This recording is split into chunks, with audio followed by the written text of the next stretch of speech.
제가 책을 낸 이야기부터 먼저 해야 되는데, 지금껏 제가 써오던 글들을 모아가지고 책을 내야겠다고 생각했을 때 일단 제가 글을 처음 쓰게 된 어떤 초심 같은 걸 생각했었거든요. 그때 이제 저한테 글을 쓰게 이렇게 뭔가 동력이 되었던 분들이 생각하게 됐는데, 그런 걸 생각해 보면 모든 게 다 이게 우리가 인연이 닿았기 때문에 뭔가를 시작하게 되는 게 아닌가, 그런 생각을 좀 해서 뭔가 닿아 있다는 거에 대한 그 느낌을 적고 싶었습니다. 일단은 이제 제가 책에서도 그런 내용을 좀 적긴 했는데, 제가 이제 그 결혼을 하고 직장도 그만두고 이제 집에서 아이를 키우면서 주부로 있던 시간들이 약간은 좀 뭐 즐거울 때도 있지만은 그 나 자신을 자꾸 잃어간다는 그런 생각을 할 때가 있었거든요.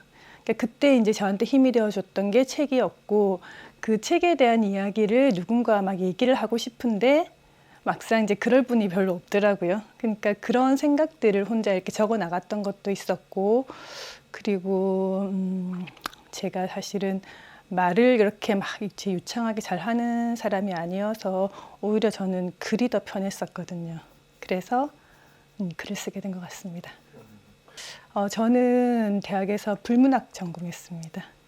사실 그때는 제가 이제 문학에 어떤 재능이 있다는 생각을 아예 하지도 못했었고, 다만 지금 돌이켜 보면은 그때 제가 받았던 수업들이 제게 되게 마음에 설렜던 부분도 많았었거든요. 그래서 제가 공부를 더 해야겠다고 생각을 했다면 아마 조금 더 다르게 생각했을 텐데, 그 당시에는 저는 그냥 대학을 졸업하면은 취업을 해서 내 살 길을 찾아야 한다, 이런 마음으로 아예 공부하겠다는 생각을 안 했던 것 같아요. 근데 지금 떠올려 보면은 그때 제가 배웠던 교수님들과 했던 수업들이 되게 생각나고 되게 아련하게 떠오를 때가 많아요. 예. 아니요. 제가 먼저는 저는 책을 내겠다는 마음을 갖지 못하고 그냥 글을 써왔었거든요. 이게 어떤 나중에 구체적인 어떤 그 형상이 될 거라 생각을 못했기 때문에 더 그냥 제가 쓰고 싶었던 글을 썼던 것 같아요. 그거는 글쎄, 그러니까 그 생활에서의 저가 약간은 그냥 생활인으로서의 이수진이라면은 글을 쓸 때는 정말 저 자신이 된다고 해야 될까요? 그러니까 저한테 더 집중하게 되는, 그리고 조금 더 자유로운 이수진이 되는 그런 기분이었습니다.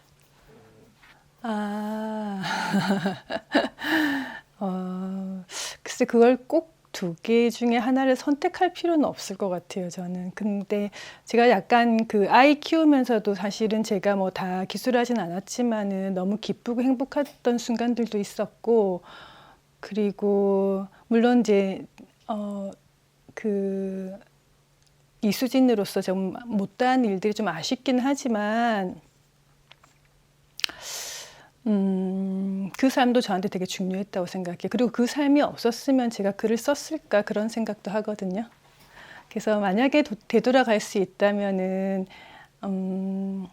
물론 제 일을 조금 더 집중해서 하고 싶은 마음은, 욕심은 들죠. 네. 하지만 아이들을 키우고 뭐 결혼을 하고 이런 생활에 대해서 제가 후회가 남는 건 별로 아닌 것 같아요. 제가 쓴 글들을 모아서 이제 정리를 하다 보니까는 저한테 중요한 게 무엇인가 조금 보이더라고요. 그게 저한테는 관계고 누군가와 함께 뭔가를 하는 일, 그런 것이 중요하다는 생각이 들어서 이렇게 책의 주제가 연결과 인연? 그런 걸로 되었습니다. 근데 그렇다고 제가 사람들을 많이 만나고 다니는 스타일은 아니거든요. 그런데 제가 지금 이제 그 사람을 많이 만나지는 않더라도 우리 사실 인간이란 존재가 연결되지 않으면 살아갈 수가 없잖아요. 저희 가족도 그렇고 친구도 그렇고 함께 글 쓰는 사람들, 뭐 그런 게 조금 더 깊이 들여다보면은 그 관계 속에서 제가 보이거든요. 나는 여기 이 관계에서 난 이런 사람이구나. 그러니까 오히려 어떻게 보면은 관계를 얘기했지만은 또 다른 저를 발견하는 일이죠, 그게. 근데 제가 책을 낼 때 내 이야기를 적겠다고 마음먹었던 건 아니었거든요. 사실은 저는 책에 대한 얘기를 많이 하고 싶었고, 그러니까 책을 보다 보면 그 안에 사실은 다 나의 모습이 들어있거든요. 그러면서 책에서 발견된 제 모습과 또 제 모습이긴 하지만 어쩌면 이게 모두가 함께 느끼는 감정이 아닐까라는 생각이 들어서 그것까지 같이 공유하다 보면 뭔가 공감이 있지 않을까 생각했습니다. 일단 제가 이제 그 사실은 첫 파트 뭐 삶은 힘들다지만이지만 이게 우리가 지금 일상생활에서 겪는 힘든 점이나 우리가 뭐 외로운 점이나 아니면 하여튼 겪는 어떤 우리의 어떤 고난이나 힘든 점들을 얘기하고 싶었고 그런 얘기를 함께 하다 보면은 조금 더 힘을 낼 수 있지 않을까 그런 마음이었고요. 두 번째 파트는 이게 우리가 관계를 맺는다는 게 인간뿐만이 아니라 사실 이 지구와 연결된 모든 자연들과 연결되어 있다고 생각하거든요. 그 자연을 하나의 거대한 이제 우리의 협력체 내지는 우리의 공간으로 생각한다면은 이거조차 우리가 조금 더 깊게 생각해서 살아야 하지 않을까라는 생각이 들었었고, 그 다음에 마지막 이제 챕터는 그럼 우리가 여기서 어떻게 살면 좋을까 거기에 대한 얘기를 좀 하고 싶었습니다. 아무래도 그 공감이라는 게 이제 비슷한 이제 그 환경이나 테두리에서 이제 경험했던 사람들에게 느끼는 게 크니까 저는 뭐 아이를 키웠거나 아니면은 이제 중년에서 삶의 마지막을 이렇게 바라보고 있다거나 그런 분들이 읽으신다면은 뭐 같이 함께 느끼는 부분이 더 많지 않을까 그렇게 생각합니다. 그 저랑 함께 공감했던 부분이 많은 분들은 저희 책에 공감했던 분들이 많은 분들이 거의 저희 또래의 아이를 키우고 중년을 지나가는 주부들이더라고요. 근데 제가 글을 쓰면서 생각한 것은, 이게 제가 이제 작가로서 좀 더 좋은 글을 쓰고 싶고, 잘 쓴 글을 내고 싶다는 그런 욕심이 들잖아요. 그럴 때마다 제가 생각하는 거는 글이 글이 저보다 더 뛰어나게 쓰여질 수는 없다는 생각을 항상 하거든요. 그러니까는 글은 어차피 그 작가의 생각만큼 나만큼 보여질 뿐이라는 생각을 하면은 사실 힘을 좀 빼게 되거든요. 그래서 모르겠습니다. 읽는 분들은 어떻게 느끼실지 모르겠지만은 저는 그 순간 그냥 이게 나구나라는 마음으로 글을 썼던 것 같아요. 근데 접근성 때문이었던 것 같아요. 제가 뭔가 대단한 작가가 된다는 생각이 안 했기 때문에, 물론 저에게 무슨 뭐 시인이나 소설가로서 어떤 목표의식이 있었다면은 좀 더 전문적으로 공부해 볼 수도 있었겠지만은, 저에게서 할 수 있는 일은 그냥 제 일상을 기록하고 제 생각을 적어 놓는 일이었기 때문에 아마 접근성 때문에 제가 수필로 글을 쓰지 않았나 싶습니다. 글의 범주를 뭐라고 봐야 될지 잘 모르겠는데, 뭔가 이렇게 누구에게 활자화되어 가지고 보여줄 수 있는 글은 사실은 그렇게 자주 쓰는 건 아니고요. 하지만 저의 아침 일상이 항상 글로 시작하긴 합니다. 뭐 일기든 어떤 생각의 단편이든 항상 기록하죠, 저는. 매일 하고 계세요? 네. 오. 근데 이제 일단 제 얘기부터 하자면은 저는 사실 아주 막 큰 꿈을 가지거나 목표가 뚜렷하다거나 아주 목표지향적으로 달려나가는 사람은 아니거든요. 대신에 이렇게 아주 일상에 그냥 되게 만족하고 사는 스타일인 것 같아요. 그래서 아이를 키울 때나 뭔가 힘들다고 느껴지는 그런 날들이 계속될 때 그냥 그 순간순간 그냥 즐겁게 살았던 것 같거든요. 그런데 그게 이제 뭔가가 순간의 기쁨과 즐거움이 있지만 그냥 쓱 사라져 없어져 버리는 거에 대한 아쉬움은 늘 있었기 때문에 그 순간 내가 뭔가 조금씩 나를 위해서 쌓아두는 시간이 필요하다고 느꼈었거든요. 혹시나 이제 지금 이 순간이 너무 힘들고 혹은 나를 돌아볼 시간이 없다고 느껴지는 분들이 있다면 아주 잠깐이라도 그 순간을 나를 위해서 조금 생각하는 그런 시간이 있으면은 그게 쌓여서 나를 만들지 않을까, 또 다른 나를 만들지 않을까 그런 생각을 합니다. 그렇죠. 저 같은 경우에는 그런 순간들을 글로 써서 남기기도 했고, 일기를 쓰기도 했고 했는데, 그런 게 이제 시간의 힘이라고 하잖아요. 그게 쌓여서 또 다른 내가 뭐가 만들어지지 않나 하는 생각이 듭니다. 완벽하지가 못하죠. 좀 어디로 숨고 싶고. 조금 이제 이게 첫 책이니까 물론 아쉬운 점도 많고, 그리고 좀 더 잘하고 싶다는 욕심도 들고, 그래서 다음번엔 더 어떤 책을 내면 좋을까 생각하기도 하고 그렇습니다. 제가 힘들 때 책이 저한테 힘이 되었던 이유는 그 책을 읽으면서 저한테 책을 보면서 제가 느꼈던 감동이나 내가 비록 경험하지는 않았지만은 책을 통해서 내가 이런 세상이 있었구나 하고 하는 놀라움 이런 부분이었거든요. 저에게는 그런 경험이 없지만은 책으로 통해 얻을 수 있는 게 그런 거라고 생각합니다. 그래서 물론 제 책이 이제 에세이이고 제 일상에 대한 이야기지만은 누군가에게 작은 힘과 용기가 될 수 있는 그런 감동이 있었으면 참 좋겠다는 생각을 합니다. 저는 개인적으로 아주 공부를 많이 해서 학문적으로 거창한 책보다는 그냥 일상생활에서나 아니면은 누군가 힘든 인들에게 기쁨과 위로가 될 수 있는 글이 좋은 글이라고 생각합니다. 아직 지금 구체적으로 생각한 거는 없지만 제가 하고 싶었던 게 제가 책에서 느꼈던 그런 감동들을 다른 분들과 함께 나누는 작업을 하고 싶거든요. 좋아하는 작가를 소개하고 거기서 느꼈던 정신이 이런 것이다라고 얘기할 수 있는 그런 글을 쓰고 싶습니다. 얼마 전에 제가 그 강원도 원주에서 그 박경리 작가의 생가를 갔었는데요. 예전에 그 박경리 작가가 글을 쓰셨던 그 공간을 그대로 복원해서 이제 일반인들이 볼 수 있도록 해놨더라고요. 근데 제가 거기서 받는 감동이 되게 컸었어요. 왜냐하면 그 작가의 어떤 정신이 그 살아있는 동안에도 그 올곧게 끝까지 간 그 작가 정신이 돌아가신 후에도 여러 사람들에게 이 정신을 보여줄 수 있다는 그 감동이 있었거든요. 이걸 다 어떻게 표현해야 될지 제가 잘 모르겠는데 무언가 자기 내면에 이렇게 웅크리고 있던 그런 생각들을 누군가에게 잘 펼쳐서 보여줄 수 있는 그게 작가 정신이지 않을까라는 생각이 듭니다. 예.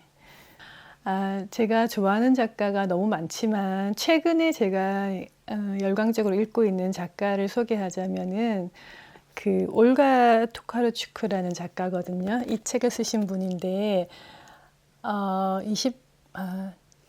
이분이 노벨 문학상도 받으신 폴란드 출생의 분이신데 책을 읽으면서 물론 글을 잘 쓰는 분들이 너무 많지만 그 책을 통해서 그 작가 정신을 오롯이 이렇게 표현한다는 거는 쉽지 않은 일인 것 같은데 이분은 여러 가지 책을 통해서 자기가 작가 본인이 얘기하고 싶어 한 것을 아주 명확하고 경쾌하게 그리고 단호하게 설명하시는 분이거든요. 작가의 정신과 글과 모든 게 다 좋아요.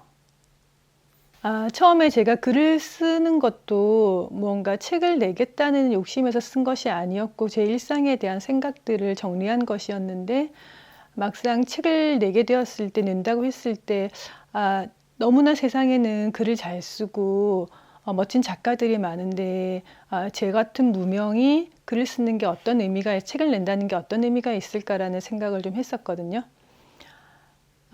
그런데 책을 내면서 느낀 거는 이게 작은 시작이지만은 저의 어떤 생각을 쌓아 나가는 시간이기도 하구나라는 생각을 했어요. 그래서 뭐 제가 좋아하는 올가 토카르추크라든지 한강 작가라든지 그분들의 그 책을 읽으면서 제가 이제 담고 싶었던 그들의 세계관 그런 것들을 저 속에 잠깐씩 채워나가면서 좀 더 나은 글을 쓸 수 있는 어떤 계기가 되지 않을까라는 그런 해답을 얻었습니다.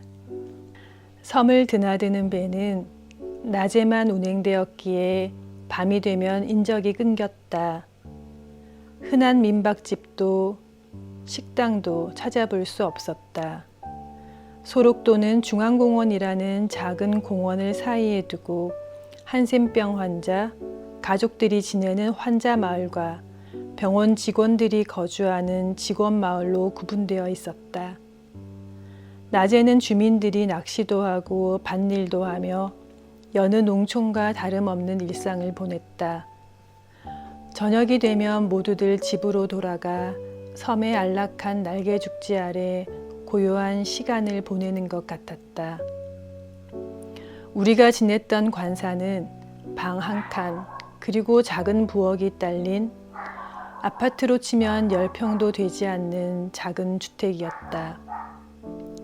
문을 열면 넓은 벌판이 보였고 200m 정도 좁은 길을 걸어 나가면 한적하고 청정한 해수욕장이 펼쳐져 있었다. 지금 생각하면 도시인들이 꿈꿔보는 한 달 살기에 최적화된 집이 아니었나 싶다. 멀리 숲속에서는 고라니인지 사슴인지 모를 야생동물의 울음소리가 드문드문 들려왔고 가까이에선 먹다 남긴 멸치 꽁다리라도 얻기 위해 고양이들이 울어대곤 했다. 낯선 풍경이었지만 자연스러운 일상이었고 뭐 하나 급할 게 없던 평화로운 시간이었다. 그곳에서 우리가 한 일이라곤 고요한 바다를 바라보며 낚시하기, 물때 맞춰 조개 캐기, 산책하며 이웃의 일상을 구경하던 일이 다였으니 이런 여유 있는 시절이 다시 올까 싶다. 처음엔 시골의 밤이 얼마나 아름답고 신비로운지 알지 못했다.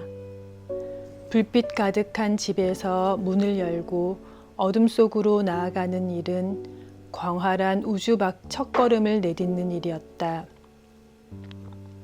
도시에서만 생활했던 나는 어둠 속에서 무엇이 나타날지 상상하기 어려웠다. 공기를 흔드는 바람 소리에 정체 모를 생명체의 바스락대는 소리, 표현할 수 없는 울음소리가 간간히 밤의 정적 속으로 파고들었다. 소록도의 밤에 조금씩 익숙해지고 나서야 집 밖으로 나갈 수 있었다. 처음 바라본 어둠 속의 별빛을 잊을 수 없다. 하늘이 거대한 강물처럼 반짝임으로 은빛 물결을 이루고 있었다. 별빛 하나하나에 생명이 있어 나를 중심으로 천천히 돌며 움직이는 것 같았다. 우주가 축제를 벌이듯 춤을 춘다. 가만히 바라보고 있으면 내 존재가 작은 점으로 변해 우주로 스며드는 것 같았다. 하늘은 깊었고 나는 별보다 작은 티끌이었다. 섬의 밤은 길었고 적막했고 신비로웠다. 이듬해 봄 우린 소록도를 떠났다. 아쉬웠지만 더 오래 머물 수 없는 상황이었다. 부산에 돌아와서도 섬을 잊지 못해 두어 번 방문했지만 사슴을 다시 만나는 행운은 없었다. 소록도를 찾는 관광객이 늘어났고 섬이 점차 개방되어 다리가 놓일 거라는 소식을 들었다. 배를 타지 않아도 쉽게 섬과 육지를 왕래할 수 있을 거라고 했다. 그런 편리가 강제 격리의 기억을 지닌 소록도 주민들에게 어떤 마음이 들게 했는지는 잘 모르겠다. 잠깐 머물렀던 나는 숨겨둔 보물을 들킨 아이의 심정이었다. 섬에 대한 애틋함이 늘 가슴에 머물러 있다. 사람들이 다 떠난 후의 해수욕장과 몇 안 되는 아이들이 다니던 아담한 분교, 강제징역의 아픔이 새겨진 공원, 섬의 역사를 지켜본 아름드리 후박나무, 깨끗한 바다 갯벌에서 건져 올린 바지락 조개의 신선하고 비릿한 냄새가 아련한 기억으로 저장되어 있다. 섬은 그리움을 불러일으키지만 선뜻 발걸음이 향해지진 않는다. 다시 마주하게 될 섬이 전과는 다른 모습으로 다가올까 두렵기 때문이다. 마음속에 간직해온 별빛과 청아한 눈빛의 사슴을 잃고 싶지 않다. 소록도는 소중하기에 멀리서 지켜주고 싶은 곳이다. 내 존재가 자연의 일부분이었던 소록도의 기억은 기둥처럼 내 삶을 지키고 있다. 저는 그 책에서도 얘기했지만은 어떤 그 인생에서 어떤 아주 인상적인 그 한 장면이 자기 삶을 지배하는 경우가 있다고 생각하거든요. 그 중에 한 장면이 저에게는 소록도의 그 장면인 것 같습니다.